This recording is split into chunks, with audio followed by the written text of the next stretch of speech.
ఇక్కడ జైవిన్ తిరుపతి ప్రధాన వార్తలు.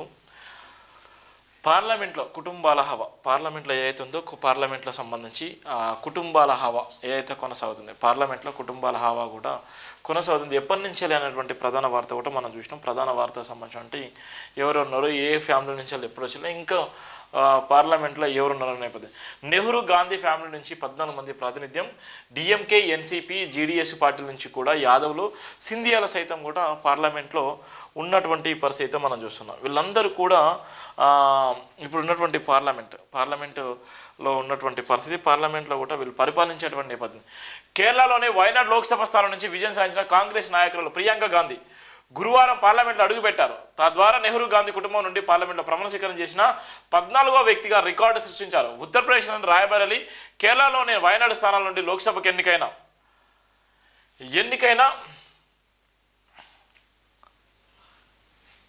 14వ వ్యక్తిగా రికార్డు సృష్టించారు. ఉత్తరప్రదేశ్లోని పార్లమెంటు ప్రమాణ స్వీకారం ఏదైతే ఎన్నికైన సందర్భంగా ప్రియాంక సోదరుడు కాంగ్రెస్ అగ్రనేత రాహుల్ గాంధీ వయనాడ్ స్థానాన్ని వదులుకోవడం, అక్కడ జరిగిన ఉప ఎన్నికలో ప్రియాంక గెలుపొందడం తెలిసింది. ప్రియాంక ఎన్నికతో ప్రస్తుతం నెహ్రూ గాంధీ కుటుంబానికి చెందిన ముగ్గురు, సోనియా, రాహుల్, ప్రియాంక పార్లమెంట్ సభ్యులుగా కొనసాగుతున్న నేపథ్యం కూడా ఉంది.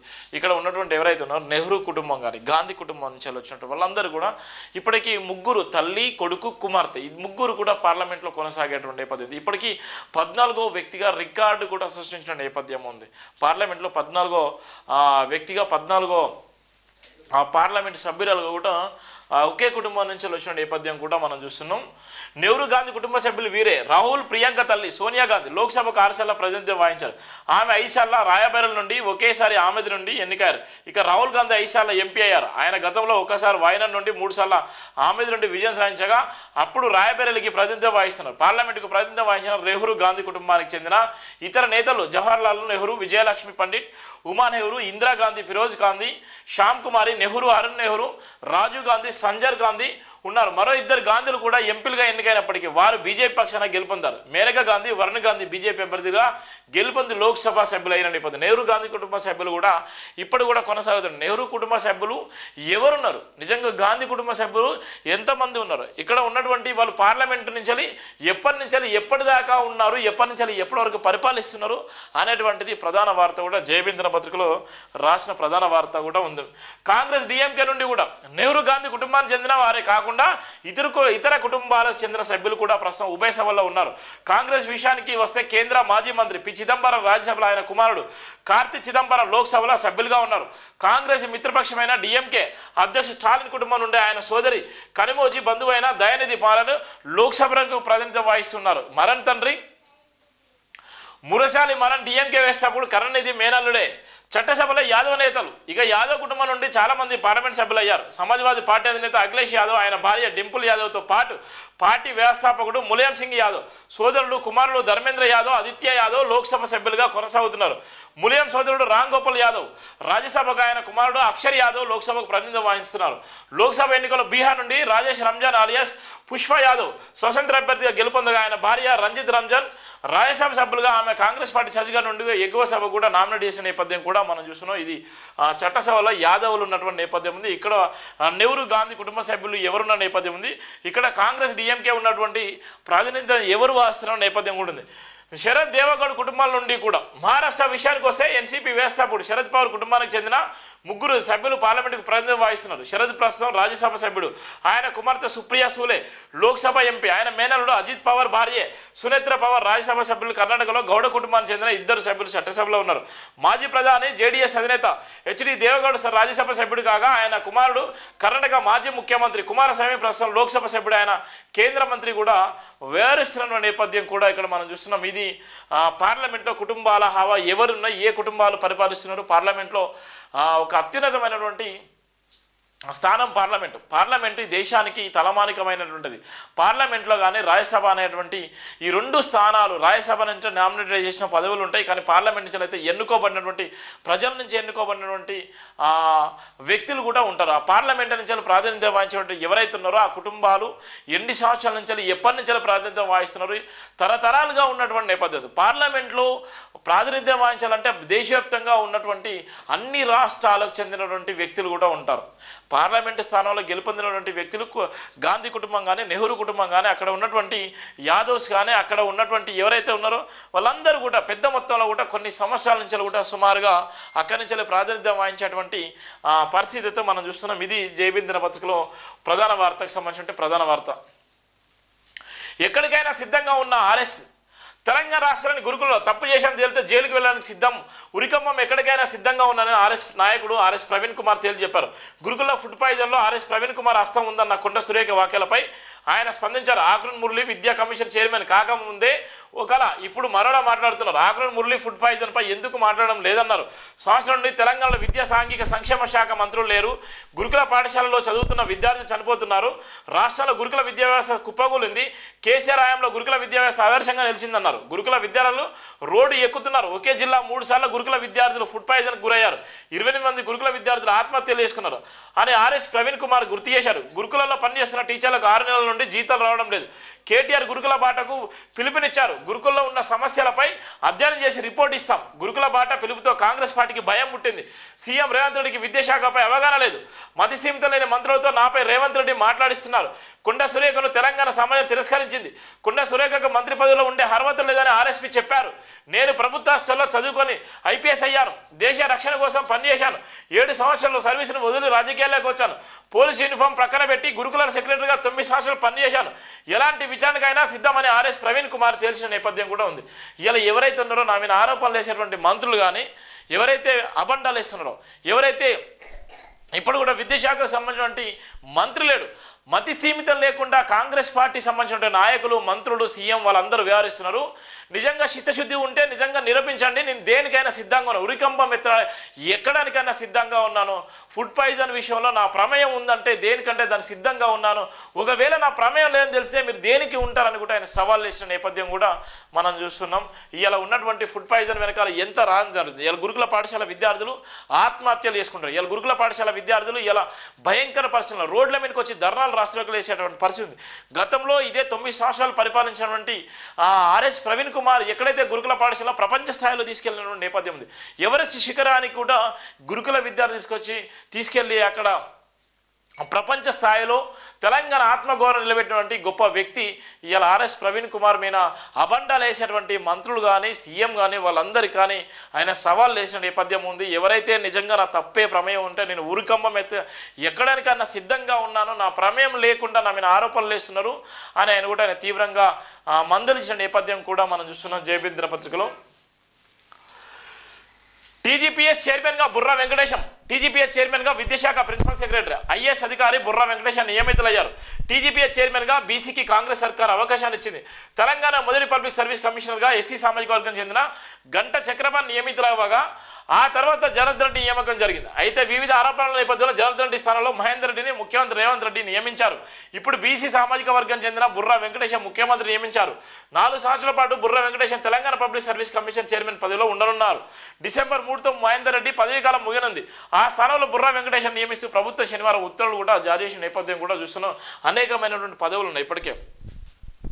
బీసీ వెల్ఫేర్ సెక్రటరీగా, బీసీ వెల్ఫేర్ కమిషనర్గా ఉన్నటువంటి అయితే గవర్నర్కి సెక్రటరీగా అనేకమైనటువంటి పదవులు కూడా బుర్రా వెంకటేశం గౌడ్కి వరిస్తున్న నేపథ్యం కూడా ఉంది. చాలా వరకు అయితే ఒక మేధావి, మంచి ఇంటెలెక్చువల్, సామాజిక కోణంలో సామాజిక వర్గంలో అందరితో కూడా బలంగా ఉన్నటువంటి నేపథ్యం ఉండే బుర్రా వెంకటేశం ఎక్కడ కూడా ఎలాంటి ఇబ్బందులు లేకుండా అందరినీ కూడా అన్ని సామాజిక కోణంలో వ్యక్తులను చూసినటువంటి వ్యక్తి, అన్ని సామాజిక కోణంలో ఉన్నటువంటి వ్యక్తులతో పరిచయాలు ఉన్నటువంటి వ్యక్తి, తెలంగాణ బిడ్డగా ఆయనకు ఆత్మగౌరవం ఉన్నటువంటి నేపథ్యంలో తెలంగాణ బిడ్డగా ఆత్మగౌరవం ఉంది కాబట్టి ఇలా అనేకమైనటువంటి పదవులు కూడా ఆయన అనుభవించేటువంటి నేపథ్యం ఉంది. టీఎస్పీఎస్ చైర్మన్గా కూడా బుర్రా వెంకటేశంను కూడా నియమించిన నేపథ్యం ఉంది. 4 సంవత్సరాలు కూడా ఆయన పదవిలో కొనసాగేటువంటి పరిస్థితి అయితే మనం చూస్తున్నాం. ఫుడ్ పాయిజన్ వెనుక బీఆర్ఎస్ హస్తం ఉంది. నిన్న కొండ సురేఖ, ఈరోజు సీతక్క. తెలంగాణ ప్రభుత్వ వసతి గృహాల్లో వరుస ఫుడ్ పాయిజన్ ఘటనలపై పంచాయతీరాజ్ శాఖ మంత్రి, గ్రామీణ శాఖ మంత్రి సీతక్క సంచలన వ్యాఖ్యలు చేశారు. ఆహారం కల్తీ కావడం వెనుక బీఆర్ఎస్ పార్టీ రాజకీయ కుట్ర దాగి ఉందని సీతక్క సంచలన ఆరోపణలు చేశారు. బీఆర్ఎస్ నాయకులతో సంబంధం ఉన్న కొంతమంది ఉద్యోగులు ఉద్దేశపూర్వకంగానే ఆహారాన్ని కలుషితం చేస్తున్నారని ఆమె ఆరోపించారు. అందరూ కలిసి విద్యార్థుల ప్రాణాలతో చెలగటం ఆడుతున్నారని మండిపడ్డారు. రాజకీయం కోసం విద్యార్థులు బలిసుకునే కుట్ర జరుగుతుందని మంత్రి ధ్వజమెత్తారు. తెలంగాణ కాంగ్రెస్ ప్రభుత్వానికి బదనం చేసేందుకే బీఆర్ఎస్ నేతలు కుట్రలు చేస్తున్నారని సీతక్క ఆరోపించారు. ఉద్యోగులకు కుట్రతో సంబంధం ఉందని తెలితే వారిని విధుల నుంచి తొలగిస్తామని హెచ్చరించారు. సీతక్క కుట్ర వెనక ఏ స్థాయి నేతలున్నా విడిచిపెట్టాలని చెప్పారు. సీఎం గారు కూడా అదే చెప్పింది. సీఎం గారు ఏకంగా ఆయన కమిటీలు వేసిండు. సీఎం గారు చెప్పిన మాట చెప్తున్నారు. నిన్న కొండ సురేఖ చెప్పింది, ఇప్పుడు సీతక్క చెప్తుంది. ఎందుకు తెలంగాణ నుంచి ఇద్దరు మహిళా మంత్రులతోనే చెప్పిస్తున్నారు. వరంగల్ జిల్లా నుంచి ప్రాతినిధ్యం వహించినటువంటి ఇద్దరు మహిళా మంత్రులతో చెప్పిస్తున్నారు. అంటే వీళ్ళ వెనక ఇంకా ఎవరున్నారు? నిజంగానే ఒక సీఎంఏ ఉంటే నిజంగా దానికి సంబంధించిన సీఎం ప్రెస్ మీట్ పెట్టిండు, మాట్లాడిండు, ఆయన ట్వీట్ కూడా వేసిన నేపథ్యం ఉంది. కానీ ఇంకా మిగిలిన మంత్రులు కూడా ఎక్కడ కూడా స్పందించలేనటువంటి పరిస్థితి ఉంది. ఎందుకు ఆ ఫుడ్ పాయిజన్ జరుగుతుంది? నిజంగానే ఫుడ్ పాయిజన్ చేసి నిజంగా పిల్లల ప్రాణాలు తీసేయవలసిన అవసరము బీఆర్ఎస్ పార్టీ వాళ్ళకి నిజంగా ఉందా? బీఆర్ఎస్ పార్టీ వాళ్ళు నిజంగా ఆ గౌరవం ఉంటే ఫుడ్ పాయిజన్ వెనక ఉండి నిజంగా చేసేటువంటి దౌర్భాగ్యమైన పరిస్థితి ఉందా అనేటువంటి ప్రధాన వార్త అయితే మనం చూస్తున్నాం.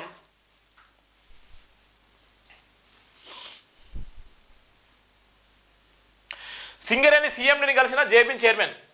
సింగరేణి అభివృద్ధి లక్ష్యంగా ముందుకు నడిపిస్తున్న సీఎండి. బడుగు బలైన వర్గాలకు పెద్దపీట వేయాలని సీఎండిని కోరిన డాక్టర్ వరిగల శివ. సింగరేణి బలోపేతానికి శాయశక్తుల కృషి చేస్తున్నారని సింగరేణి సీఎండి బలరాం నాయక్ ఐఆర్ఎస్ గురించి తన మనసులోని భావనను వెలిబుచ్చారు. డాక్టర్ వరిగల శివ శనివారం సింగరేణి సీఎండి తన ఛాంబర్లో మరేబృగం కలిసి అనేక విషయాల గురించి మాట్లాడుతూ సింగరేణి ద్వారా బడుగు బలైన వర్గాలకు ఉపాధి అవకాశాలు కల్పించాలని కోరినట్టు తెలిపారు.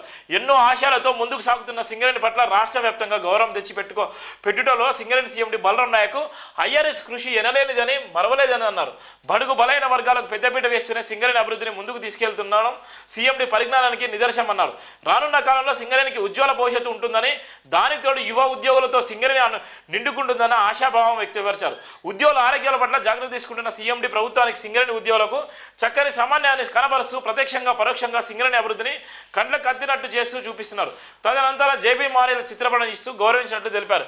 ఈ కార్యక్రమంలో దళిత క్రైస్తవ ఐక్యవేదిక అధ్యక్షులు మోజేసు సునీలు శ్రీనివాసు పాల్గొన్న నేపథ్యం కూడా ఉంది. అనేకమైనటువంటి విషయాలమైన సింగరేణి సీఎండి ఇవాళ తెలంగాణ రాష్ట్రానికి ఇవాళ ఉన్నటువంటి తెలంగాణ రాష్ట్రంలో ఇవాళ ఆర్థికంగా ఇలా బలంగా ఉన్నటువంటి సంస్థ ఏంటంటే సింగరేణి సంస్థ. ఆ సింగరేణి సంస్థకు ఇవాళ ఐఆర్ఎస్ అధికారిగా ఉన్నటువంటి బలరాం నాయక్ ఐఆర్ఎస్ గారు నిజంగా ఒక అనుభవం కలిగినటువంటి ఒక గొప్ప ఆఫీసర్. ఆయనే ఆలోచన విధానం ఇవాళ ఎంతో మందికి ఇవాళ ఉపాధిగా ఉంది. ఆయన ఆలోచన విధానం సింగరేణి ఇవాళ ఆర్థికమైన బాటలో ఇలా ప్రయాణించేటువంటి పరిస్థితి ఉంది. ఇవాళ తెలంగాణ రాష్ట్రానికి ఇలా తలమానికంగా ఉన్నటువంటి సింగరేణికి ఇలా అత్యధికంగా నిధులు తీసుకొచ్చి అత్యధికంగా ఇవాళ ఎంతో ఉన్నటువంటి సింగరేణి ఎంప్లాయీస్కి ఇవాళ ఉద్యోగ అవకాశాలు కల్పిస్తున్నాయి. ఇవాళ వాళ్ళ జీవితాల్లో వెలుగులు నింపేటువంటి ఏకైక ఐఆర్ఎస్ అధికారి సింగరేణి సీఎండి ఎవరంటే ఇక్కడ ఉన్నటువంటి బలరాం నాయక్ సార్. నిజంగా చాలా అద్భుతమైనటువంటి పరిపాలన చేస్తూ ఎంతోమందికి ఆదర్శంగా నిలిచేటువంటి పరిస్థితి మనం చూస్తున్నాం.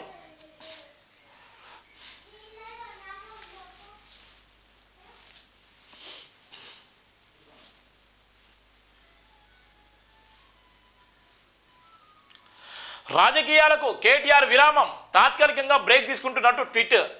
వెల్నెస్ రిటర్కి వెళ్తున్నట్టు ప్రకటన. రాజకీయ పరిస్థితులను తనను మిస్ అవ్వారంటూ సైటర్. ఎక్కడికి వెళ్లారో అధికారికంగా వెల్లడించని పార్టీ వర్గాలు. 3న రాత్రి తిరిగి హైదరాబాద్ చేరుకుంటారని ప్రచారం. అన్న కేటీఆర్ ఎక్కడ అంటూ పార్టీలో చర్చ జరుగుతున్న నేపథ్యం కూడా ఉంది.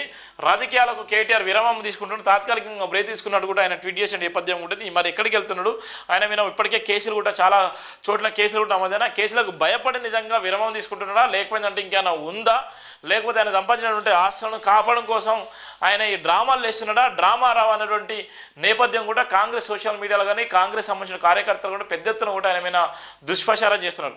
కేటీఆర్ నిజంగా ప్రభుత్వంలో ఉన్నప్పుడు ఏదైతే బీఆర్ఎస్ హయాంలో ఉన్నప్పుడు క్రియాశీలకంగా ఉన్నటువంటి మంత్రిగా బాధ్యత రాష్ట్రం మొత్తం బాధ్యత కూడా ఆయన మీద వేసుకుని ప్రపంచంలో ఉన్నటువంటి పెట్టుబడుల విషయంలో కానీ దేశంలో ఎక్కడ ఏది జరిగినా కూడా తెలంగాణ ఆత్మగౌరవాన్ని కూడా ఆయన చెప్పుకున్నటువంటి నేపథ్యం, తెలంగాణ ఆత్మగౌరవం కూడా పెంపొందించిన నేపథ్యం కూడా ఉంది.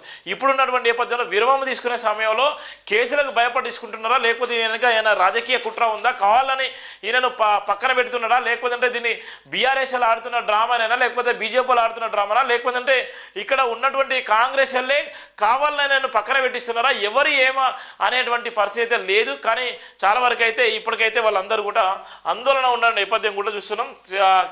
రాజకీయాలకు కేటీఆర్ విరామం అనేటువంటిది అయితే ప్రధానంగా అయితే మనం చూస్తున్నాం.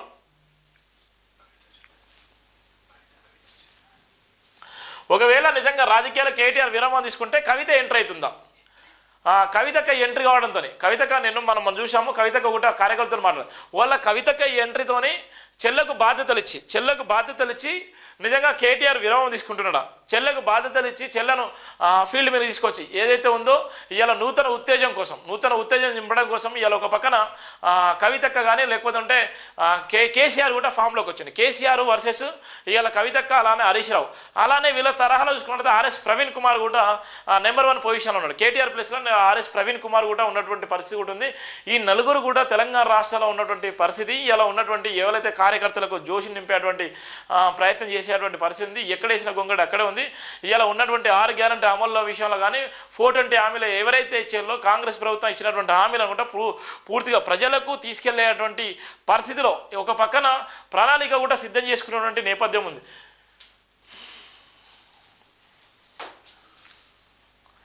చెరువుల అక్రమదారుల్లో పొలిటీషియన్స్, అన్ని రాజకీయ పార్టీ నేతలే ప్రమేయం. కబ్జాదారుల్లో పేదల కన్నా సంపన్నులే ఎక్కువ. నగరంలో చెరువులు 61% కబ్జా, ఏ ఒక్కరిని వదలబోము. త్వరలో హైడ్రా పోలీస్ స్టేషన్ ఏర్పాటు చేస్తారు రంగనాథ్. ఇక్కడ ఉన్నటువంటి చాలా వరకు చూడు, ఇక్కడ ఉన్నటువంటి పేదవాళ్ళు, పేద బడుగు బలైన వర్గాలు ఎవ్వరు కూడా లేరు.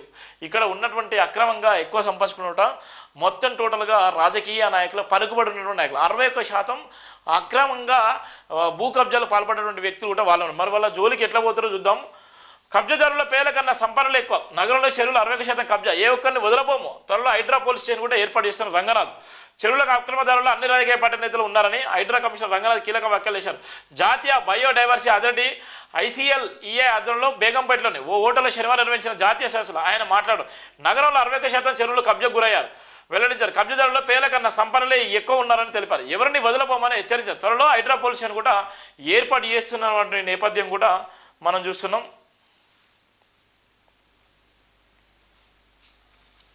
కేజ్రీవాల్పై లిక్విడ్తో దాడి, ఢిల్లీలో పాదయాత్ర చేస్తుండగా ఘటన, పోలీసు అదుపులో నిందితుడు. దాడి వెనుక బీజేపీ ఢిల్లీ మంత్రి సౌరభ్.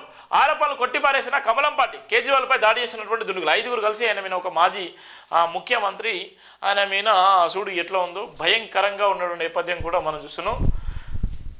3,000 జీవో, బాధితులకు మోక్షం. స్పాజ్ మెడికల్ మ్యూచువల్ పనులకు గ్రీన్ సిగ్నల్, గైడ్లైన్స్ విడుదల చేసిన సర్కార్. వచ్చే నెల 30 లోపు కంప్లీట్ చేయాలని ఆదేశం. మ్యూచువల్ ట్రాన్స్ఫర్లకు ఆన్లైన్ అప్లికేషన్స్ నేటి నుంచి అందుబాటులోకి పోర్టల్ కూడా తీసుకొచ్చారు. ఇది నిజంగా శుభవార్త. చాలా మందికి ఇబ్బంది పడేటువంటి నేపథ్యం కూడా మనం చూస్తున్నాం. పుష్ప 2 టికెట్ ధరలు భారీగా పెంపు. బెనిఫిట్ షోకు 800, సింగిల్ స్క్రీన్లు 150 నుంచి మల్టీప్లెక్స్లో 200 వరకు పెంచుకునే ఛాన్స్ రాష్ట్ర ప్రభుత్వం అనుమతి. చూడు వీళ్ళే కోటేశ్వర్లు. ఎవరి కోసం అన్ని 800 రూపాయలు టికెట్ అట. పుష్ప టికెట్ సినిమా 800 రూపాయలు టికెట్ పెట్టుకుని చూసేటువంటి నేపథ్యం కూడా ఇక్కడ కల్పించారు. మరి దానికి రాష్ట్ర ప్రభుత్వమే సపోర్ట్ చేసే నేపథ్యం కూడా ఉంది. 6న బీజేపీ బహిరంగ సభ, సరూనగర్ స్టేడియంలో నిర్వహణ. జేపీ నడ్డా లేదంటే అమిత్ షా హాజరయ్యే ఛాన్స్.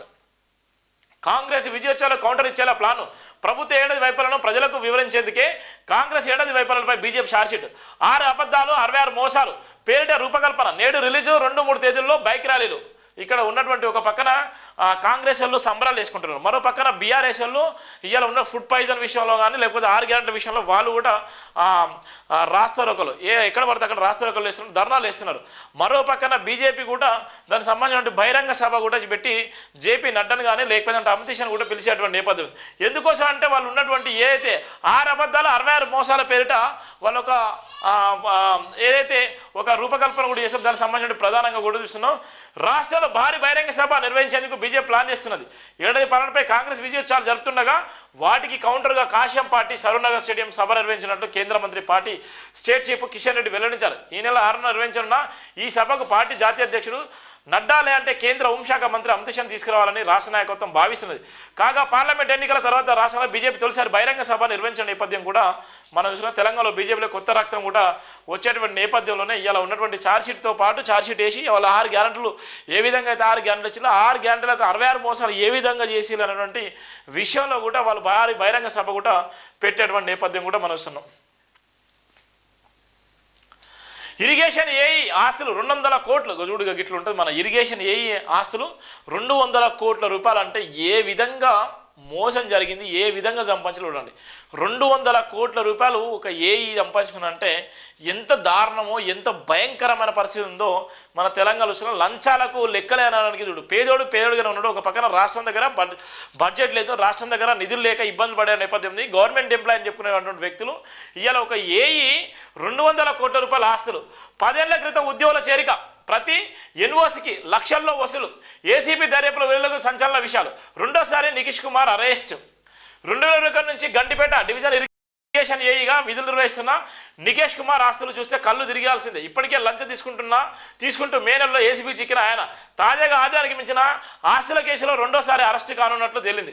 బహుళ అంతస్తులకు ఒక్క ఎన్ఓసి జారీ చేయాలంటే 4 లక్షల నుంచి 50 లక్షల వరకు తీసుకుంటారని ఏసీబీ అధికారులు ఆయన తానికలు వెల్లడించిన నేపథ్యం ఉంది. ఆయన తానికలు వేసిన నేపథ్యంలో ఆయన ఒక్కటి ఎన్ఓసి ఇవ్వాలంటే 50 లక్షల రూపాయలు తీసుకున్న నేపథ్యం ఉంది. 200 కోట్ల రూపాయలు ఆస్తిపరుడు ఒక ఏఈనే. చూడండి ఎంత ఘోరాతి ఘోరంగా ఉందో. ఈయనకన్నా పైన అధికారులు కానీ ఈయనకన్నా పై అధికారులు కానీ ఏ విధంగా డబ్బులు సంపాదించుకున్నారు, ఏ విధంగా కుల్లగొట్టిలు, ఏ విధంగా డబ్బులు ఇలా ఉన్నటువంటి ఏ విధంగా ప్రభుత్వ ఆదాయాన్ని కానీ లేకపోతే ఉన్నటువంటి పర్మిషన్ల కోసం కానీ ఈ విధంగా బ్లాక్ మెయిల్ వేసేటువంటి నేపథ్యం ఉంది. మరి ఈ అధికారుల మీద ఇలా ఏసీబీకి దొరికినటువంటి అధికారుల మీద జైలుగా పంపిస్తున్నారు. మొన్న చూసుకుంటే కలెక్టర్ అమయ్ కుమార్ మీద 2,000 కోట్లు, ఎంత 20,000 కోట్ల రూపాయలు, 20,000 కోట్ల రూపాయలు ఎక్కడి సొమ్మంతా? ఇలా ప్రభుత్వ ఆస్తులను ధ్వంసం చేసి ప్రభుత్వ ఆస్తులను కాపాడాల్సినటువంటి అధికారులు విచ్చలవిడిగా 1,000 కోట్లు సంపాదించుకుంటే మరి రాష్ట్ర ప్రభుత్వాలు ఏం చేస్తున్నారు? రాష్ట్ర ప్రభుత్వాలు వాళ్ళని తీసుకుపోయి జైల్లో వేయచ్చు కదా. ఇవాళ ఉన్నటువంటి పేద బడుగు బలైన వర్గాలు బ్యాంకులో చిన్నర 1 లక్ష రూపాయలు లోన్ తీసుకుంటే వాళ్ళ ఇంటికి వచ్చి వాళ్ళ కిటికీలు కానీ తలుపులు కానీ తీసుకెళ్లేటువంటి దౌర్భాగ్యమైన పరిస్థితి ఉంది. మరి అలాంటి సందర్భంలో ఇవాళ కోట్ల రూపాయలు జనాన్ని మోసం చేసి సంపాదించుకున్నటువంటి వీళ్ళ మీద ఎందుకు ఏం చేయలేకపోతుంది రాష్ట్ర ప్రభుత్వం అనేటువంటిది అయితే ప్రధానంగా ఉన్నటువంటి వార్త. ఎక్కడ చూసినా ప్రధానంగా అదే ఉంది. మాయగాళ్ళు మాటలు నమ్మి మోసపోవద్దు, అభివృద్ధిపై బీఆర్ఎస్ కుట్రలు సీఎం రేవంత్ రెడ్డి. 10 ఏళ్ల కేసీఆర్ దోపిడీకి తెలంగాణ బలైంది. ఇప్పుడు అభివృద్ధి చేస్తుంటే అమెకులను రెచ్చగొడుతున్నారు. లగ్జర్ల మంట పెట్టి దాడులు చేయించి ప్రజలను ఆగం చేసిండ్రు. కేటీఆర్ హరీష్ రావు ఉచ్చులో పడి కేసుల్లో ఇరుక్కోవద్దు. పాలమూరును కూడా అభివృద్ధి చేసుకోకపోతే చరిత్ర క్షమించదు. పరిశ్రమలకు భూములు ఇస్తే ఎకరానికి 20 లక్షలు ఇవ్వడానికైనా రెడీగా ఉన్నాను. రుణమాఫీపై చర్చకు ప్రధాని మోదీ కేసీఆర్ సిద్ధమా అని సవాల్. పాలమూరులో ఘనంగా రైతు పండుగ ముగింపు వేడుకలో ఆయన చేసినటువంటి వాక్యాలు కూడా ఉన్నాయి. చాలా వరకు ఎవరైతే ఉన్నారో వాళ్ళ బడుగు బలైన వర్గాలు మీరు మోసపోవద్దు. కేసీఆర్ ఉచ్చులో పడి ఇప్పటికే తెలంగాణ రాష్ట్రం అంతా ఆగమైపోయింది. దాని విషయంలో మీరు ఏం చింతించకండి, ఎకరానికి 20 లక్షలు ఇవ్వడానికి కూడా సిద్ధంగా ఉన్నది ప్రభుత్వాన్ని కూడా ఆయన నిన్న బహిరంగ సభలో ఘాటుగా స్పందించిన నేపథ్యం కూడా. ఏడాది కాలంలో రాష్ట్ర ప్రభుత్వం చేసింది చెప్పుకోవడంలో వెనుకబడం, పనిలో పని దాని గురించి ఆలోచన చేయలేదు. మాకు ఆడంబరాలు తెలియదు, పాలమూరులకు పనిచేయడం తప్ప గొప్పలు చెప్పుకునేది తెలియదు, కష్టపడడం తప్ప గొప్పలు చెప్పుకోము. ఇప్పటి నుంచి నేను మాట్లాడాను, మీరు జనం మాట్లాడాలి. పాలమూరులో జరుగుతున్న అభివృద్ధిని 4 దిక్కుల చాటాలి సీఎం రేవంత్ రెడ్డి. 10 ఏళ్ల రాష్ట్రాన్ని ఆగం పట్టించిన బీఆర్ఎస్ నేతలు ఇప్పుడు అభివృద్ధి జరుగుతుంటే అడ్డుకోవాలని కుట్రలు చేస్తున్నారని సీఎం రేవంత్ రెడ్డి మండిపడ్డారు. ప్రజలు రెచ్చగొట్టే బలి చేయాలని చేస్తున్నారని అలాంటి మాయగాళ్ళ మాటలు నమ్మొద్దని సూచించారు. లగ్జర్ల మంట పెట్టి ఆఫీసులను కొట్టించి కలెక్టర్పై దాడులు చేయించి అమాయక లంబడిన జైలుకు పంపించారు. బీఆర్ఎస్ నేతలు మాయమాటలు నమ్మొద్దని నేను మొదటి నుంచి చెప్తూనే ఉన్నా. జనాన్ని ఉచ్చులోకి దింపడమే వాళ్ళ పని. తెలంగాణ ఉద్యమంలో కూడా అట్లనే చేసిండ్రు. నాడు అగ్గిపెట్టే రావు 100 రూపాయలు పెట్టి సీసా పెట్రోల్ తెచ్చుకున్నాడు కానీ 10 పైసలు పెట్టి అగ్గిపెట్టి తెచ్చుకోలేదు. ఆ నేతలు మాటలు విన్నా పిల్లలపై నాడు కేసులనే ఇప్పుడు కూడా అమాయక ప్రజలను రెచ్చగొట్టాలు చూస్తున్నారు అని ఆయన ఆగ్రహం వ్యక్తం చేసిన నేపథ్యం కూడా మనం చూస్తున్నాం. ఇది ఉన్నటువంటి వార్త.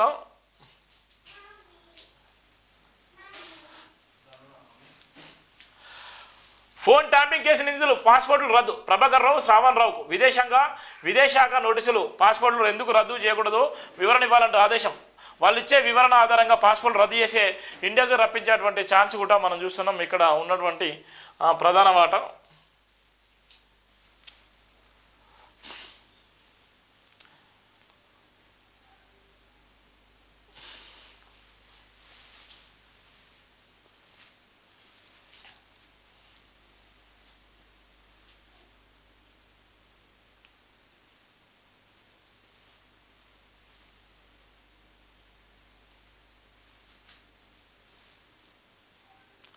విద్యార్థులు చస్తున్నా పట్టదా, దమ్ముంటే గురువులపై చర్చకు రండి, నేను ఏ విషయానికైనా సిద్ధం, తప్పు చేసినట్టు తేలితే ఉరికంబం ఎక్కేందుకైనా రెడీ అన్నటువంటి ప్రధాన వార్త కూడా మనం చూస్తున్నాం.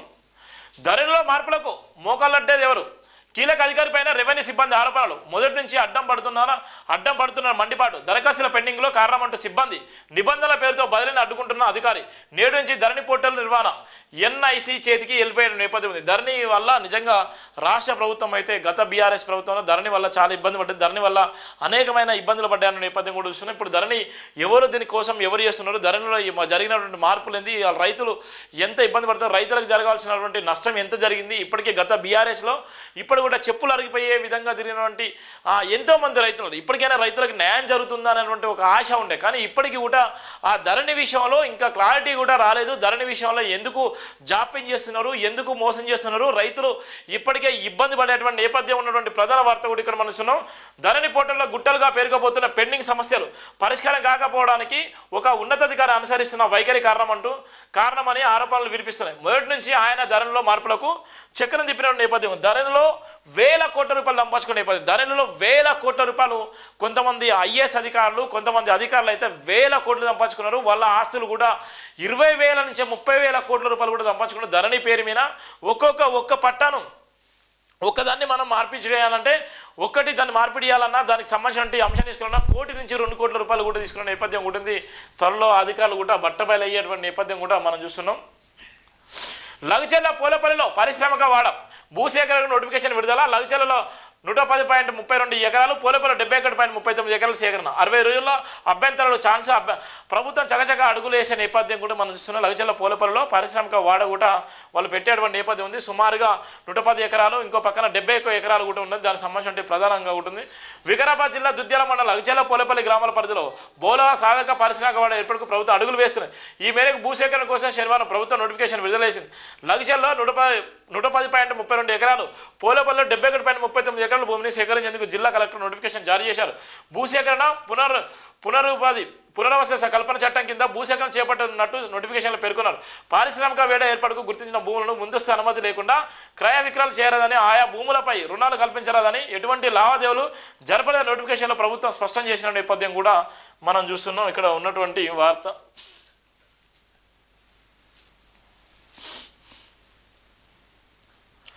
మొండియే చూపి పండుగేనా, రైతు పండుగ పేరిట రేవంత్ రెడ్డి మోసం. పాలమూరు సభ సాక్షిగా పచ్చి అబద్ధాలు. కేసీఆర్కు 1000 ఎకరాల ఫామ్ హౌస్ ఉన్నట్టు నిరూపిస్తావా లేక రాజీనామా చేస్తావా? కాంగ్రెస్ సర్కార్ ఏడాది పాలన అసలు రంగును అసెంబ్లీలో బయట పెడతాం. సమయం ఇచ్చి దమ్మున్నదా హరీష్ రావు? పాలమూరుకు ఏం చేసినావు ప్రశ్నించే హక్కు నీకెక్కడిది? కాంగ్రెస్ పాలనలో వలసల ఆకలి చవలకు నిలయంగా మారిన పాలమూరు తలరాతను మార్చింది కేసీఆర్ అన్న విషయం గుర్తుపెట్టుకో. మీ పాలనలో పెండింగ్లో ఉన్న ప్రాజెక్టులు రన్నింగ్ ప్రాజెక్టులుగా మార్చిన ఘనత కూడా కేసీఆర్దే. హరీష్ రావు కూడా తీవ్రంగా కూడా ధ్వజమిత్ర నేపథ్యం కూడా వస్తున్నాం. రైతు పండుగ పేరిట సీఎం రేవంత్ రెడ్డి రైతులు మోసం చేశారని ముఖ్యమంత్రి సహా మంత్రులు ఎంత సొంత డబ్బ కొట్టుకుంటూ మొత్తుకున్న దండిగా అయిందని ఆండపరంగా నిర్వహించిన కార్యక్రమం యావత్ తెలంగాణ రైతాంగాన్ని ఉసిరిమనిపించిందని మాజీ మంత్రి హరీష్ రావు ఎద్దో చేశారు. ఏడాది పాలన పూర్తయిన సందర్భంగా రైతులందరికీ రుణమాఫీ 2 పంటలకు సంబంధించి ఎకరానికి 15,000 చొప్పున ప్రకటిస్తారని కూడా ఆయన చెప్పిన నేపథ్యం కూడా మనం చూస్తున్నాం. ఇది ఉన్నటువంటి జైబీన్ దినపత్రికలో కానీ వివిధ దినపత్రికలను ప్రధాన వార్తల సారాంశం మన వద్ద. దయచేసి ప్రతి ఒక్కరు కూడా జైబీన్ టీవీ ఛానల్ సబ్స్క్రైబ్ చేసుకోండి, షేర్ చేయండి, విలువైన కామెంట్ చేయండి. ఇది మన టీవీ మన గొంతుక. Thank you so much. Jai Bhim all.